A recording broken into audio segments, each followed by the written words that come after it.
I'm Emma, 29 years old, and until 3 months ago, I was barely surviving as a librarian in Portland, Oregon, making $33,000 a year and living in a studio apartment that smelled like the Thai restaurant downstairs. My story starts with my Uncle Marcus, the family failure who turned out to be secretly worth more than all of us combined. If you think family inheritance stories are predictable, you haven't heard one like this. Before I dive into the chaos that became my life, let me paint you a picture of the Morrison family dynamics. We were what you'd call aspirational middle class, always reaching for a lifestyle just beyond our grasp, always concerned about what the neighbors thought, always measuring success by the size of your house and the brand of your car.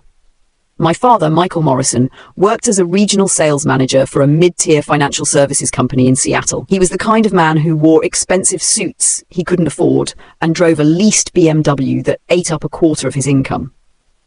Dad had this way of making everything about status. Where you went to college, what neighborhood you lived in, who you knew at the country club. He'd been chasing the same promotion for 8 years, constantly telling us he was on the verge of a breakthrough that would finally give our family the lifestyle we deserved. My mother, Susan, was a real estate agent who specialized in high-end properties she could never afford herself.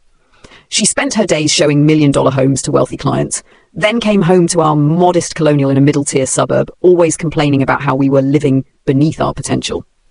Mom was obsessed with appearances. She'd buy designer knockoffs and expensive makeup, getting her hair done every 6 weeks at a salon that cost more than my weekly grocery budget. She hosted elaborate dinner parties for Dad's colleagues and clients, spending money we didn't have to create an impression of success. Then there was my younger sister, Ashley, now 26, who had absorbed every one of our parents' values and amplified them. Ashley was stunning, the kind of blonde, blue-eyed beauty who'd been told her whole life that her looks were her ticket to success. She dated a series of wealthy men throughout college, finally settling on Trevor Hutchinson, whose family owned a successful chain of sporting goods stores across the Pacific Northwest. Ashley's entire identity revolved around being Trevor's wife and potential mother to his children. She'd married him 6 months after graduation, moving into a 4,000 square foot house in Bellevue and spending her days shopping, decorating, and posting Instagram photos of her blessed life. And then there was Uncle Marcus, my father's older brother by 3 years, who was everything our family had been taught to look down on.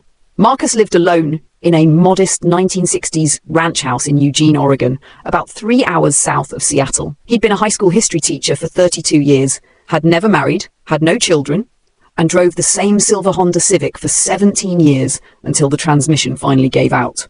At family gatherings, which he attended maybe once every 2 years, Marcus would show up in clothes that looked like they came from Goodwill, talking about his students or some historical documentary he'd watched, while the rest of us discussed vacation plans and home renovations. My parents were perpetually embarrassed by Marcus. Dad would make excuses for his brother's lifestyle choices, claiming Marcus was going through a prolonged adolescence or had never learned to prioritize the important things in life. Mom would change the subject whenever her friends asked about her brother-in-law, as if his existence as a public school teacher somehow reflected poorly on our family's status. They'd invite him to major family events out of obligation, but you could sense their relief when he declined, which he usually did. What none of us knew, what Marcus never told anyone, was that he had been quietly and methodically building wealth for 3 decades.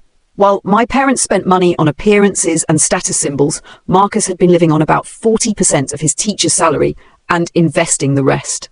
He bought his first rental property in 1995, a small duplex near the University of Oregon campus. By 2000, he owned 3 properties. By 2010, he had 7 rental units generating steady income. By the time of his death, he owned 12 properties across 3 college towns, all generating positive cash flow.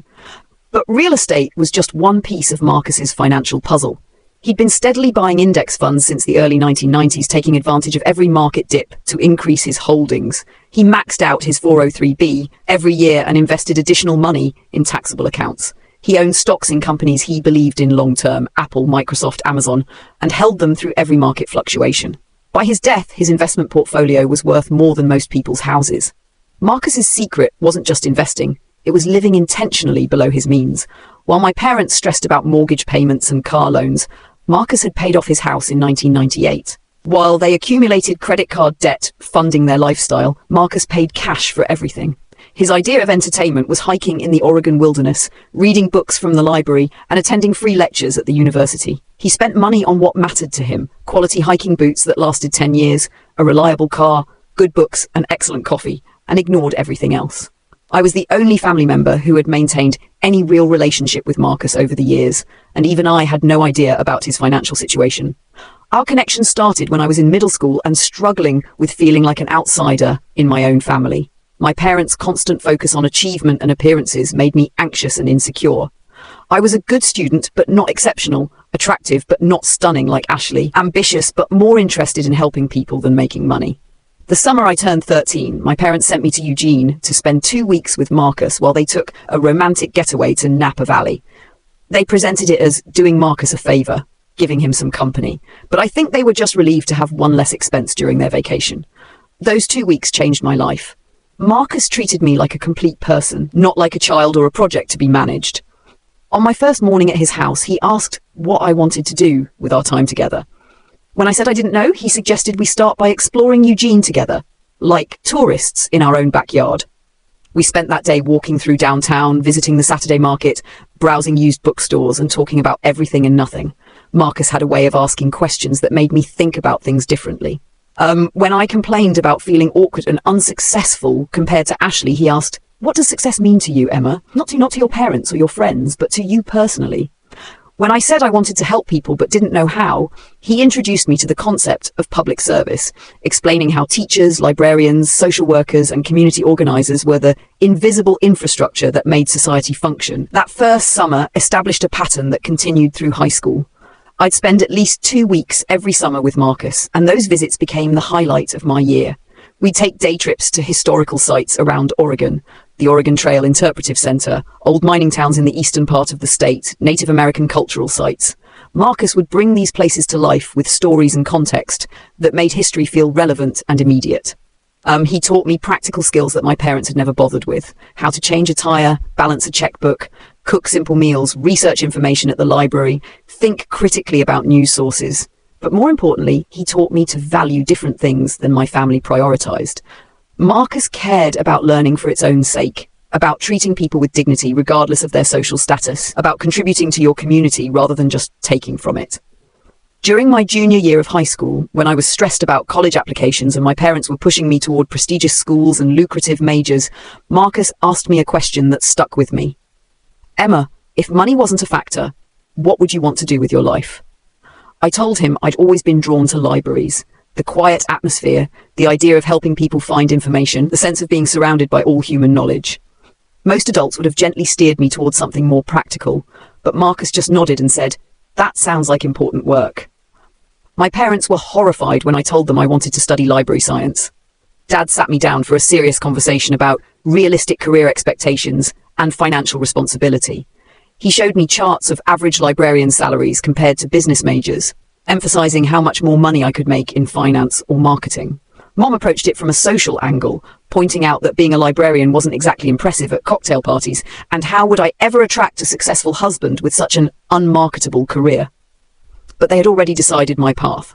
Instead of letting me apply to University of Oregon's library science program, they insisted I attend Pacific Northwest University, a private college in California that specialized in business degrees. The tuition was $45,000 per year, which meant they had to take out substantial loans, but Dad assured me it was an investment in our family's future. I would study business, graduate with connections and opportunities, and finally bring some real success to the Morrison name. I hated every minute of business school. The classes focused on profit maximization and competitive advantage, concepts that felt hollow and meaningless to me. My classmates were mostly wealthy kids who saw business as a way to maintain their family's status, or middle-class strivers like me who'd been convinced that money was the only path to happiness. The professors talked about human resources and maximizing shareholder value in ways that seemed to forget humans were actually involved in these equations. During college breaks, I'd escape to Eugene to visit Marcus. He never directly criticized my parents' decision to force me into business school, but he'd ask thoughtful questions that helped me process my feelings. "What do you think you're learning about yourself through this experience?" he'd ask. Or, "How do you think you'll use this knowledge, even if you end up doing something else?" He had a way of helping me see challenges as temporary and educational rather than permanent and defeating. Marcus also introduced me to parts of Eugene I never would have discovered on my own. We'd visit the Saturday market where local artisans sold handmade goods, attend free lectures at the university on topics ranging from environmental science to social justice, volunteer at the local food bank during holiday seasons, Through these experiences, I met people who had chosen meaningful work over lucrative careers. Teachers, social workers, environmental activists, small business owners who prioritized community impact over profit margins. One conversation from my sophomore year particularly stayed with me. I was venting about a business ethics class that felt like an oxymoron, and Marcus listened patiently before saying, "You know, Emma, there's nothing wrong with making money, but there's something wrong with making money your primary purpose. The happiest people I know have found ways to contribute to something bigger than themselves." He paused, then added, "I think you're the type of person who needs your work to have meaning beyond just paying the bills." After graduation, I shocked my family by announcing I was moving to Portland and had accepted a position at the Multnomah County Central Library. The starting salary was $32,000 per year, barely enough to cover rent on a studio apartment in a questionable neighborhood. My parents were devastated, convinced I was throwing away their investment in my education and any chance at financial stability. Dad called me crying after I'd been at the library for 3 months, saying he couldn't understand where they'd gone wrong in raising me. "We gave you every opportunity," he said, "and you're choosing to waste your life as a glorified bookkeeper." Mom was more direct. "Emma, this is embarrassing. What am I supposed to tell people when they ask what my daughter does for work?" Ashley's reaction was the most hurtful. She'd always been competitive with me, but now she seemed genuinely puzzled by my choices. "I don't understand," she said during a family dinner. "You could have used your business degree to get a real job, maybe met a successful man, built an actual life. Instead, you're living in poverty by choice. It's like you want to struggle." Only Marcus supported my decision, and his support meant everything to me. He'd drive up to Portland every 2 months, taking me out to dinner and asking detailed questions about my work. He wanted to hear about the programs I was developing, the patrons I was helping, the challenges facing public libraries in the digital age. He'd listen to my stories about helping homeless individuals access social services, teaching seniors how to use computers, and organizing children's reading programs with the same interest my parents showed when discussing stock market performance. "You're doing exactly what you should be doing," Marcus told me during one of these visits. "You're helping people access information and opportunities. That's democracy in action, even if it doesn't pay much." He was the only person who understood that I had found work that felt meaningful, even if it didn't pay well. 3 years ago, during one of our regular dinners, Marcus mentioned he wasn't feeling well. He'd been experiencing stomach pain and fatigue, symptoms he'd initially attributed to getting older and working too hard. When I encouraged him to see a doctor, he admitted he'd been putting it off because he didn't want to be a bother. I offered to drive down to Eugene and go with him to his appointment, an offer he initially declined before reluctantly accepting. The diagnosis was pancreatic cancer, already advanced by the time it was detected. The oncologist was honest about the prognosis. Aggressive treatment might extend his life by 6 to 12 months, but the cancer was ultimately terminal. Marcus listened to this news with the same quiet dignity he brought to everything else, asking practical questions about treatment options and timelines without breaking down or expressing anger. I immediately took a leave of absence from work to help Marcus through his treatment. My parents and Ashley were supportive in theory, but largely absent in practice. Dad visited once during the first month, spending most of the time on work calls, and suggesting Marcus should consider selling his house before medical bills became overwhelming. Mom sent flowers and a few cards, but claimed she was too emotional to handle spending time with someone who was dying. Ashley never visited at all, explaining that she was trying to get pregnant and couldn't risk exposure to someone receiving chemotherapy. For the next 8 months, I spent every weekend in Eugene and took extended breaks to be with Marcus during his worst days. We developed routines that brought both of us comfort. Morning coffee on his back porch while listening to birds in his garden, afternoon reading sessions where we'd sit quietly with our books, evening conversations about everything from current events to family history to philosophical questions about life and death. During this time, I got to know Marcus in ways I never had before. He told me stories about his childhood with my father, about choosing to become a teacher despite family pressure to pursue business, about the students who had impacted his life over the decades. He also shared regrets, never traveling internationally, never finding romantic love, never having children of his own. But he seemed genuinely at peace with his choices, expressing gratitude for a life well lived rather than bitterness about opportunities missed. Marcus also revealed sides of his generosity I'd never known about. Former students would visit regularly, and I learned he had quietly helped dozens of them over the years. He'd paid for textbooks when students couldn't afford them, provided references and college recommendations, even lent money for rent or utilities when kids were facing homelessness. One former student, now a successful engineer, told me Marcus had let him sleep on his couch for 6 months during high school when his home situation was unsafe. "Mr. Morrison saved my life," the young man said simply. "Not just financially, but by showing me that adults could be trustworthy and kind.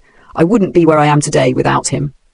These stories painted a picture of Marcus I'd never fully understood. While my parents had been focused on accumulating wealth and status for themselves, Marcus had been quietly using his resources to lift up others. He'd been rich in ways that had nothing to do with money, though, as I would later learn, he'd been rich in that way too. Marcus died on a Tuesday morning in early March. I was reading aloud from a biography of Frederick Douglass, one of his favourite historical figures, when his breathing simply stopped. His last words, spoken the night before, were, "Thank you for seeing me, Emma. Really seeing me." I held his hand as he passed, feeling grateful to have been present for someone who had given me so much. The funeral was small but meaningful. About 50 people attended, mostly former students and teaching colleagues, along with neighbours and a few university friends. My parents arrived dressed in expensive black clothes, looking appropriately solemn for the few photos that were taken. Ashley and Trevor showed up 20 minutes late because they'd been at a wine tasting event that ran longer than expected. They stayed for the service but left immediately afterward, skipping the reception at Marcus's house. During the reception, I was overwhelmed by stories from people whose lives Marcus had touched. Students talked about how he'd made history come alive, how he'd encouraged them to think critically about current events, how he'd supported them through personal challenges.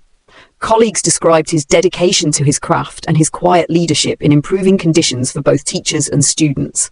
Neighbours shared memories of his kindness, helping with yard work, checking on elderly residents, organising block parties that brought the community together. The picture that emerged was of a man who had lived with intention and integrity, who had prioritised relationships and service over personal gain. It was exactly the kind of life Marcus would have wanted to be remembered for, and exactly the opposite of what my family had always valued. 1 week after the funeral, I received a call from David Chen, Marcus's attorney. He explained that Marcus had left specific instructions for the reading of his will and requested that all immediate family members be present.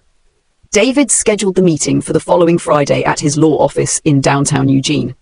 I drove down from Portland that morning, expecting a straightforward distribution of modest assets. Marcus had lived simply, and while I knew he owned his house and probably had some savings, I assumed his estate would be relatively small. My biggest concern was whether there would be enough money to cover his final medical expenses and funeral costs. My parents and Ashley arrived at the law office in separate cars, both looking expectant in a way that made me uncomfortable.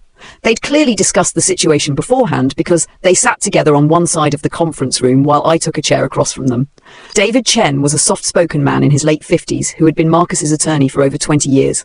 He explained that Marcus had been very specific about how he wanted this meeting conducted. Marcus updated his will 6 months ago after his cancer diagnosis, David began, adjusting his wire-rimmed glasses. He asked me to explain not just the distribution of assets, but his reasoning behind these decisions. He also prepared a video message that he wanted played as part of this meeting. David opened a thick folder and began reading the formal language of the will. Marcus's personal effects, his books, furniture, clothing and household items, would be distributed among various friends, former students and colleagues who had expressed interest in specific items. His car, a 2018 Honda Civic that had replaced his ancient vehicle 2 years earlier, would be donated to a program that provided transportation for low-income families. Then David reached the financial portion of the will and the atmosphere in the room changed completely.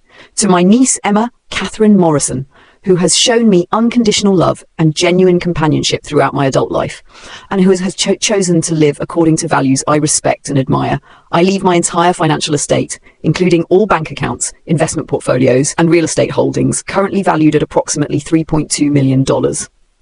The silence that followed was deafening. I felt like I'd been hit by lightning, unable to process what I just heard. $3.2 million. Marcus had been a public school teacher. How was that even possible? David continued reading, to my brother Michael Morrison, my sister-in-law Susan Morrison, and my niece Ashley Hutchinson, I leave nothing from my financial estate. This decision is intentional and final. They have demonstrated through their actions over many years that they value material wealth over genuine human relationships, and they have shown no interest in my life or well-being except as it might benefit them financially. My father stood up so quickly his chair toppled backward. His face had gone from pale to red to purple in the span of 30 seconds. "This is impossible," he shouted. "He was a teacher." "Where did this money come from? This will have to be fake." David remained perfectly calm, clearly having anticipated this reaction. "I can assure you the will is completely legitimate, Michael. Marcus was an astute investor who lived well below his means for over 30 years. He documented his financial decisions extensively, and his mental competency was verified by multiple independent physicians before he finalized these arrangements." My mother turned to me, her voice shaking with anger rather than grief. "You knew about this, didn't you, Emma? You manipulated him. You probably told him lies about us to turn him against his own family." "I had no idea," I said honestly, still struggling to comprehend what was happening. "I thought he lived paycheck to paycheck like most teachers. I never asked him about money or inheritance." Ashley finally found her voice, and it was sharp with accusation. "This is exactly what you wanted, isn't it? Playing the devoted granddaughter while the rest of us were busy with our actual lives. You saw an opportunity and you took it." "Niece," I corrected automatically. "He was my uncle, not my grandfather."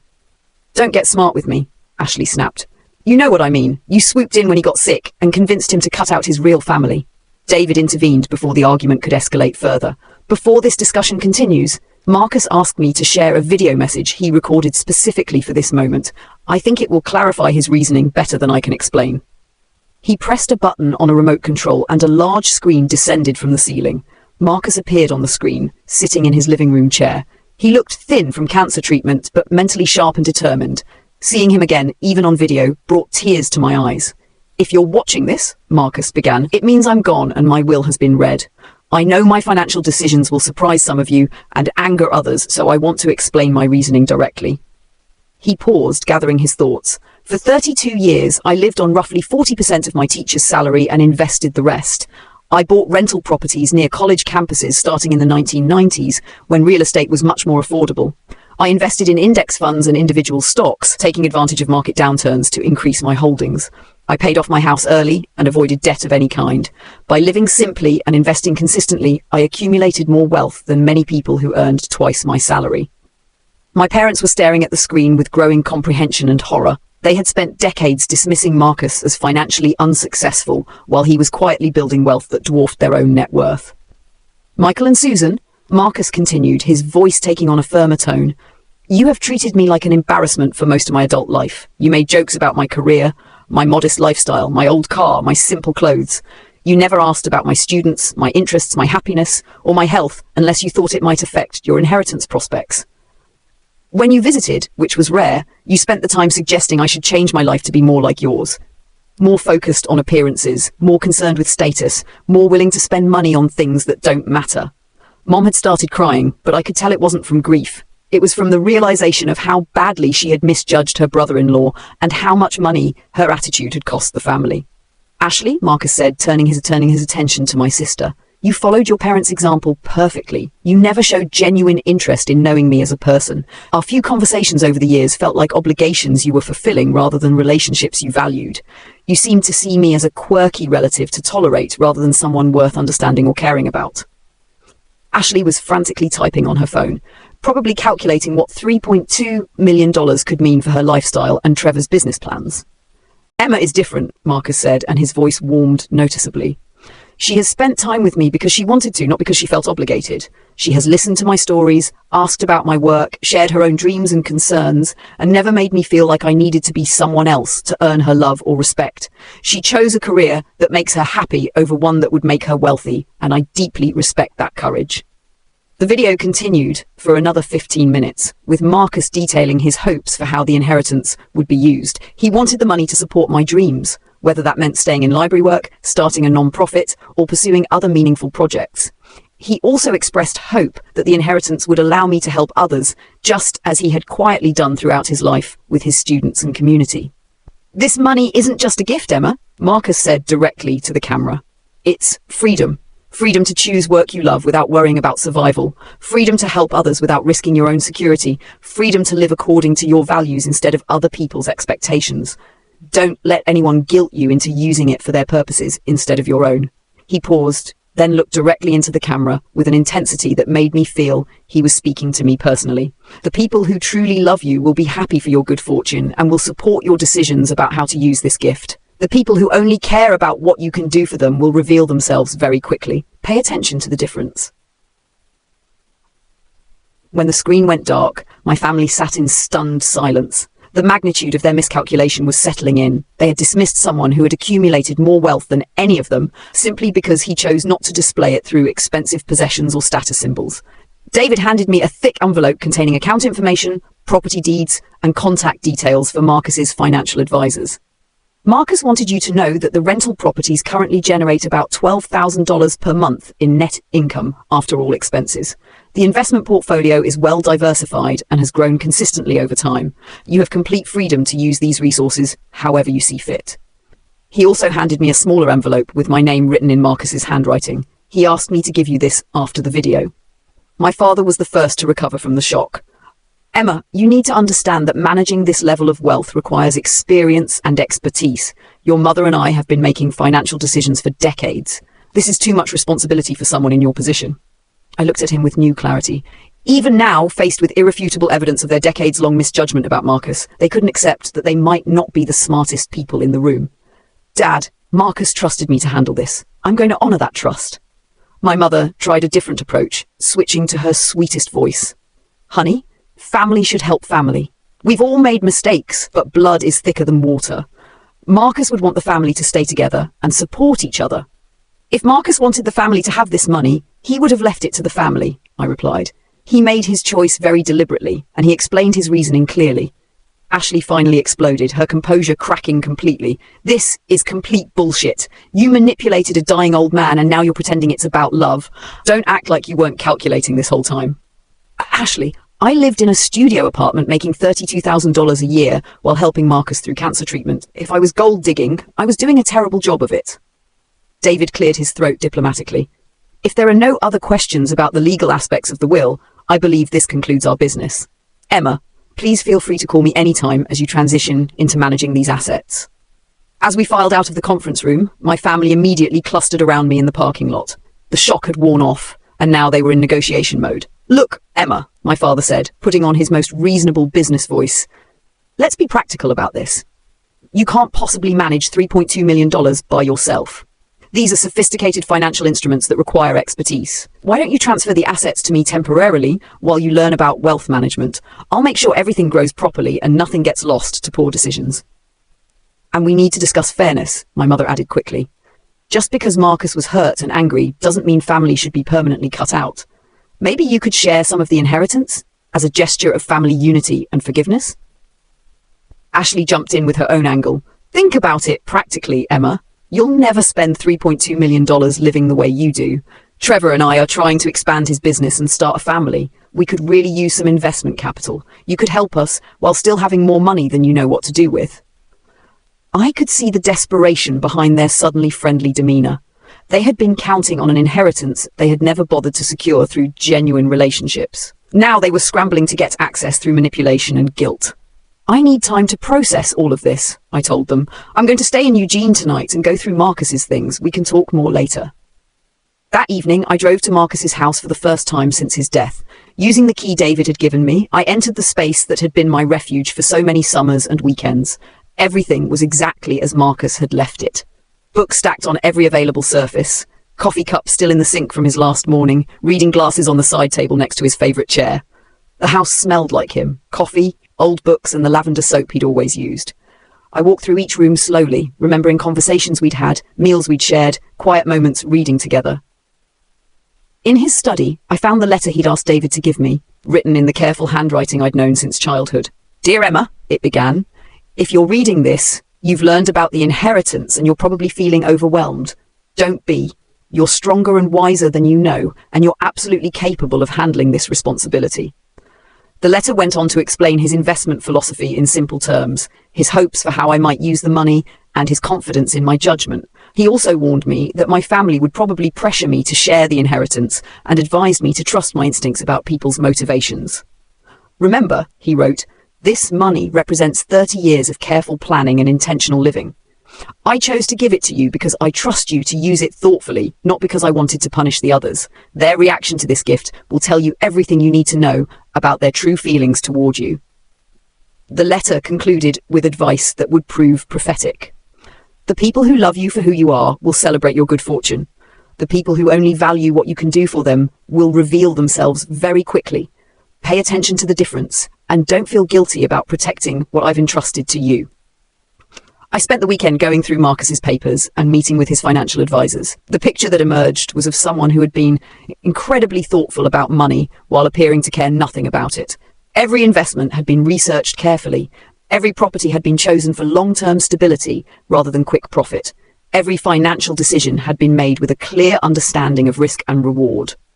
Marcus's investment advisor, Robert Kim, explained the details of the portfolio during a Saturday morning meeting at his office. Your uncle was one of the most disciplined investors I've ever worked with, he said.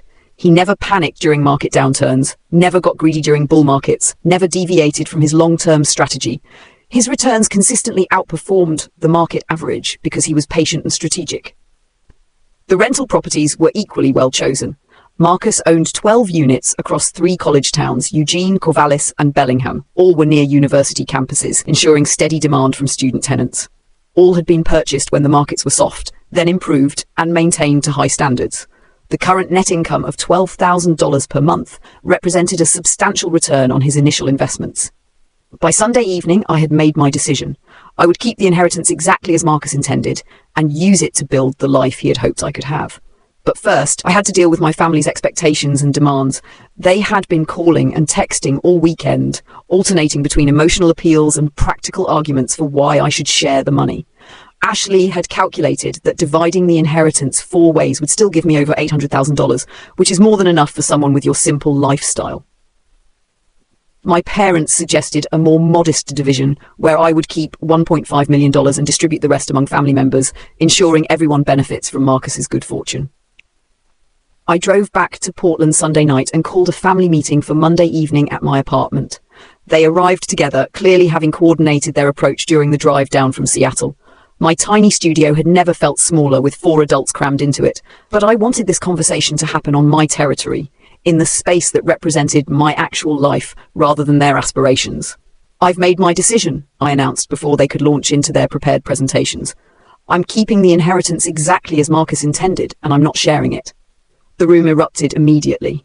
My father accused me of being selfish and short-sighted. My mother cried about family loyalty and how Marcus would want us to stay together. Ashley called me naive and suggested I was making a huge mistake that I'd regret for the rest of my life. What exactly have any of you done to deserve this money? I asked when the initial outburst died down. When was the last time you visited Marcus when he wasn't dying? When did you ever show interest in his life, his work, his thoughts, his feelings? We're family, Ashley shouted. That should mean something. It did mean something to Marcus, I replied. That's why he left everything to the family member who actually treated him like family. My father tried a different approach, appealing to my sense of responsibility. Emma, you're not thinking clearly. This kind of money could be life-changing for all of us. Ashley and Trevor are trying to start a business and a family. Your mother and I are approaching retirement with insufficient savings. You could help everyone while still having more money than you could spend in a lifetime. You're right that this money is life-changing, I said. It's changing my life.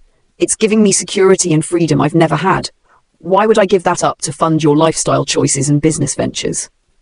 The conversation continued for over 3 hours, with my family cycling through every manipulation tactic they could think of. They appealed to my conscience, my family loyalty, my supposed debt to them for raising and educating me. They suggested I was being influenced by Marcus's bitterness toward the family. They even implied that inheriting money I hadn't earned was morally questionable. My mother tried guilt. After everything we've done for you, all the sacrifices we made, this is how you repay us. My father tried intimidation. You're making a mistake that will destroy this family permanently. Is money really worth losing all of us? Ashley tried manipulation. I can't believe you're choosing money over family. This isn't the sister I thought I knew. Finally, I stood up. This conversation is over. Marcus made his choice for good reasons, and I'm honoring it. If you want a relationship with me going forward, it needs to be based on genuine care, not what you think you can get from me financially. Ashley was the first to show her true colors completely. Fine, if you want to be selfish and greedy, don't expect us to pretend we're proud of you anymore. You're not the sister I thought you were, and frankly, you're not worth having a relationship with. You're right, I replied. I'm not the sister who would let family manipulate and guilt her into giving away her security. I'm not the daughter who will sacrifice her future to fund your poor financial decisions. And I'm definitely not the family member who will pretend your sudden interest in my life has anything to do with love.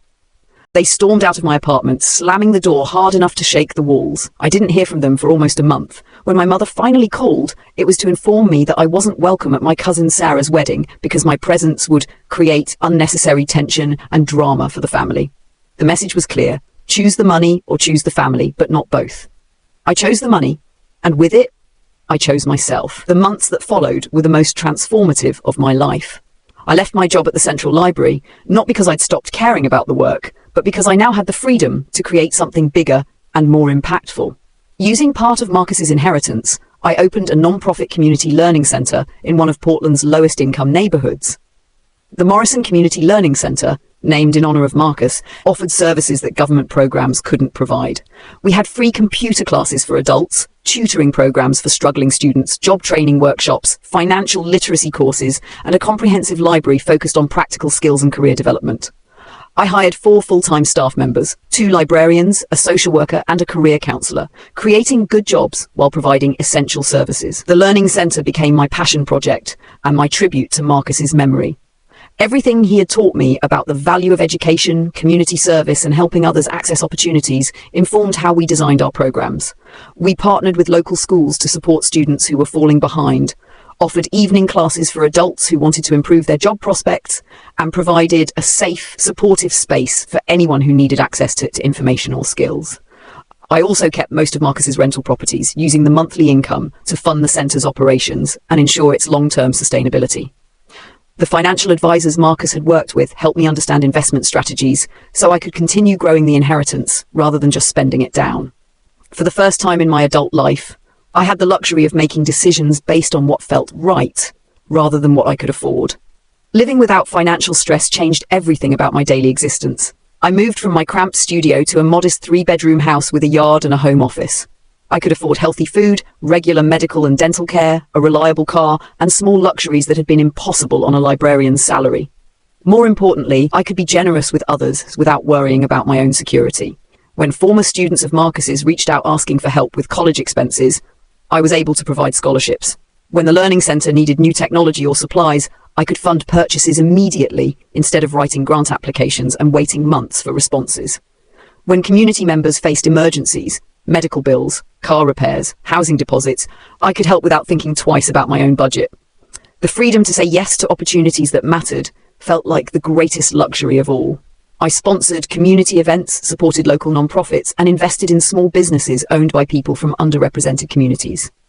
Marcus had shown me that wealth could be a tool for lifting others up, and I was determined to use his gift that way. My family made several attempts to reconcile over the following year, but only when they needed something.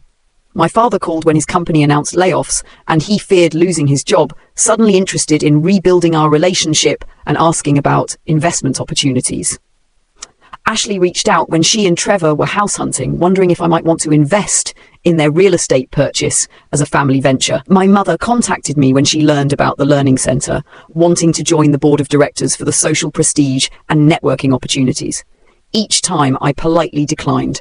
I had learned to recognize the difference between people who wanted to be part of my life and people who wanted access to my resources. Marcus had tried to teach them this lesson for years through his own example, but they had never been able to see past their own expectations and assumptions. 1 year after inheriting, I visited Marcus's grave on the anniversary of his death. I brought flowers and a detailed report of everything I had accomplished with his gift. The Learning Centre was thriving, serving over 300 people each month. 6 students had received their GEDs through our programs and gone on to community college or vocational training. 12 adults had completed job training courses that led to better employment. 3 small businesses had been launched by people who attended our entrepreneurship workshops. "I think you'd be proud," I told his headstone. "I'm using it the way you hoped I would, and I'm learning things about myself I never knew before." A gentle breeze rustled the Douglas fir trees around the cemetery, and for a moment I felt Marcus's presence strongly. He had given me more than money. He had given me an example of how to live according to your own values instead of other people's expectations. How to use resources thoughtfully rather than ostentatiously. How to find meaning in service rather than consumption. 18 months after Marcus's death, I received an unexpected call from Ashley. She was crying, explaining that she and Trevor were getting divorced, and she needed somewhere to stay temporarily. Her in-laws, who had never really accepted her into their family, had cut off all financial support. Trevor was being vindictive about the divorce settlement, and she couldn't afford rent on her own. "I know I have no right to ask," she said through tears, "but I don't have anyone else to turn to. Could I stay with you for a few weeks while I figure out my next steps?" This was the first time Ashley had ever asked me for help without conditions, demands, or expectations of what I owed her. For the first time in our relationship, she was approaching me as an equal who needed support, rather than as someone she was entitled to control or manipulate. I invited her to stay in my guest room while she worked out her situation.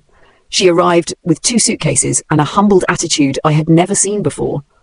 The Ashley who had always defined herself by her husband's success and her family's status was gone, replaced by someone who seemed genuinely lost, but also, for the first time, genuinely authentic.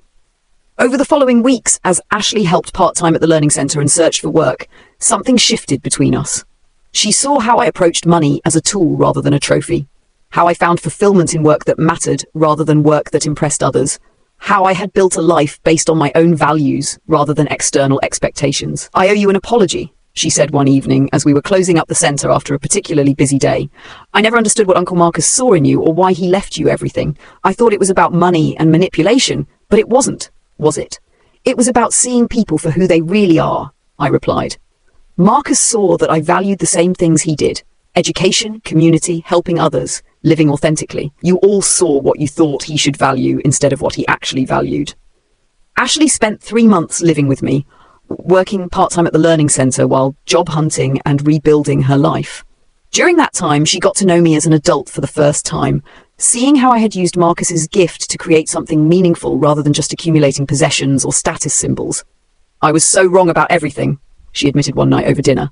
"I thought success meant having the biggest house and the most expensive car, marrying someone wealthy, impressing people who didn't really care about me. But you're actually successful. You're doing work that matters, helping people, making a real difference, and you're genuinely happy in a way I never was, even when I had everything I thought I wanted." When Ashley finally found a job as a program coordinator for a women's shelter and moved into her own apartment, our relationship had transformed into something genuine. She still struggled with the values our parents had instilled, but she was beginning to question whether those values had actually made anyone in our family happy. My parents remained distant, occasionally sending holiday cards, but never acknowledging the work I was doing or expressing interest in rebuilding our relationship on terms that didn't involve money. They had made their choice to prioritize wealth over relationships, and they were living with the consequences of decades of superficial interactions. 2.5 years after Marcus's death, I met someone at a volunteer event who shared my passion for education and community service. David Chen, no relation to Marcus's lawyer, was a social worker who had grown up in poverty and understood firsthand the impact that programs like the Learning Centre could have on people's lives. Our relationship developed slowly, built on shared values and genuine compatibility rather than convenience or social expectations. When I told David about the inheritance and my family's reaction, he listened without judgment or calculation. "You honored your uncle's trust," he said simply. "That takes courage, especially when it costs you relationships. But the right people will understand and support your choices." David had never known me when I was struggling financially, so he didn't treat me differently because of my inheritance. He valued my work at the Learning Centre, my dedication to helping others, and my commitment to living according to my principles. When we decided to move in together, he insisted on paying his fair share of expenses, rather than assuming my inheritance made me responsible for supporting him. We married last spring in a small ceremony at the Learning Centre, surrounded by the students, volunteers, and community members who had become our chosen family. Marcus wasn't there in person, but his influence was everywhere. In the community he had taught me to value, in the principles he had modelled, in the freedom he had given me to build a meaningful life. As I write this, 3 years after inheriting, the Morrison Community Learning Centre is expanding to a second location. We've helped over 800 people improve their skills and opportunities, and 23 former students have gone on to higher education or vocational training. The inheritance that once threatened to destroy my family relationships has become the foundation for a life of purpose and impact. The financial aspects have exceeded even Marcus's expectations. The rental properties continue generating steady income, the investment portfolio has grown substantially, and careful management has increased the total value of the inheritance to nearly $4 million. But more importantly, the money has allowed me to live without the financial stress that dominated my 20s, to make decisions based on what feels right rather than what I can afford. and to help others in ways that create lasting positive change. I still think about my parents and wonder if they'll ever understand what they lost by choosing to see Marcus as unsuccessful rather than content, to see me as selfish rather than principled. Part of me hopes that someday they'll realize that the greatest wealth isn't what you accumulate for yourself, but what you contribute to the world around you. But I've also learned that not all relationships are salvageable, and that's okay. Marcus taught me that family isn't just about blood relations. It's about the people who see you clearly, support your dreams, and encourage you to become your best self. The biological family I was born into failed that test, but the community I've built around the Learning Centre passes it every day. Last month, I received a letter from one of Marcus's former students, now Dr. Jennifer Martinez, who had just finished her residency in pediatric medicine. She wrote to tell me that Marcus had inspired her to pursue medicine by helping her understand that healing people was both a science and an art, requiring both knowledge and compassion. Mr. Morrison changed my life, she wrote, not just by encouraging my academic interests, but by showing me that the most important thing you can do is help others reach their potential. I heard about the Learning Centre you started in his honour, and I wanted you to know that his legacy continues to ripple outward in ways he probably never imagined. These kinds of letters arrive regularly now from people whose lives Marcus touched during his teaching career, and from people whose lives have been changed by the programs his inheritance made possible. Each one reminds me that wealth's true value isn't in what it can buy, but in what it can enable others to achieve. The Learning Centre has become a model that other communities are replicating. I've been invited to speak at conferences about sustainable non-profit funding and community-based education programs. Last year, I was featured in a national magazine article about young philanthropists who are using inherited wealth for social good. The recognition is gratifying, but what matters most is the daily work of helping people access opportunities they wouldn't otherwise have. Looking back on everything that's happened since Marcus's death, I'm struck by how clearly his final gift illuminated the true nature of my family relationships. When people show you who they are, believe them, and my family showed me very clearly that their love was conditional on what I could provide for them financially. But Marcus also showed me what unconditional love looks like. He supported my choices even when they didn't make financial sense, valued my happiness over my earning potential, and trusted me with his life's work because he saw something in me that even I didn't fully recognize at the time. The Morrison Community Learning Centre recently received a substantial grant from the Gates Foundation to expand our job training programs, allowing us to serve even more people and create additional permanent positions. As I signed the grant agreement, I thought about how proud Marcus would be to see his modest teacher's salary transformed into sustainable resources for community education. During our 3rd anniversary celebration at the centre last month, surrounded by dozens of people whose lives had been changed by the programs Marcus's inheritance made possible, I felt the full weight of the responsibility he had entrusted to me. But I also felt the profound satisfaction of knowing that his values, education, community service, authentic relationships, continue to create positive change in the world. If someone had told me 4 years ago that inheriting millions of dollars would cost me most of my family relationships, I might have thought that was too high a price to pay. But I've learned that relationships based on manipulation, guilt, and financial expectation aren't worth preserving. The people who truly deserve to be in your life will love you for who you are, not what you can do for them. Marcus's final lesson was perhaps his most important, that living authentically sometimes means disappointing people who have unrealistic expectations of you, and that's not your fault or your responsibility to fix. He gave me the financial freedom to live according to my values, but more importantly, he gave me the example of how to do that with integrity and purpose. Today, I woke up in a house I own outright, planning another day of work that feels meaningful and sustainable. I'll spend the morning reviewing applications for our new scholarship program, have lunch with David to discuss our upcoming anniversary trip to Europe, and spend the afternoon teaching a computer literacy class for seniors. It's a life Marcus would recognize and approve of. Purposeful, community-focused, and authentically my own. The money sits quietly in the background, providing security and enabling generosity, but it doesn't define my days or my decisions. That's exactly how Marcus intended it to work, and exactly why he trusted me to be its steward. His inheritance gave me more than financial freedom. It gave me the courage to live on my own terms, the resources to help others do the same, and the understanding that the best legacy you can leave isn't measured in dollars, but in the positive impact you have on other people's lives. For anyone facing similar family pressure around money, inheritance, or life choices, remember that you don't owe anyone access to your resources just because you share DNA. The people who truly love you will support your decisions, even when those decisions don't benefit them directly. Trust your instincts, honor your values, and don't let guilt or manipulation convince you to betray yourself or someone else's trust. Marcus spent 30 years quietly building wealth while living according to his principles. His gift allowed me to do the same, and someday I hope to pass on similar opportunities to others who will use them wisely and generously. That's how real wealth works, not by accumulating resources for their own sake, but by using them to create positive change that extends far beyond your own lifetime. The Morrison Community Learning Center continues to grow and evolve, touching more lives each month. Every success story reminds me that Marcus's legacy lives on through the hundreds of people whose opportunities have expanded because of his thoughtful planning and generous trust. He may not have had children of his own, but his impact on the world continues to multiply through education, community service, and the ripple effects of helping others reach their potential. That's the inheritance I received from Uncle Marcus. Not just money, but a model for how to live with integrity, purpose, and generosity. It's a legacy I'm proud to continue and expand, honoring his memory by using his gift to help others build better lives for themselves and their communities. Have you ever had to choose between family approval and personal integrity? How do you handle relationships with people who seem more interested in what you can do for them than who you are as a person? What does authentic success look like to you beyond financial measures? I'd love to hear your thoughts and experiences in the comments. Remember, the people who truly deserve to be in your life will love you for who you are, not what you can provide. Stay strong in your values, trust your instincts, and don't let anyone make you feel guilty for honoring your own principles or someone else's trust.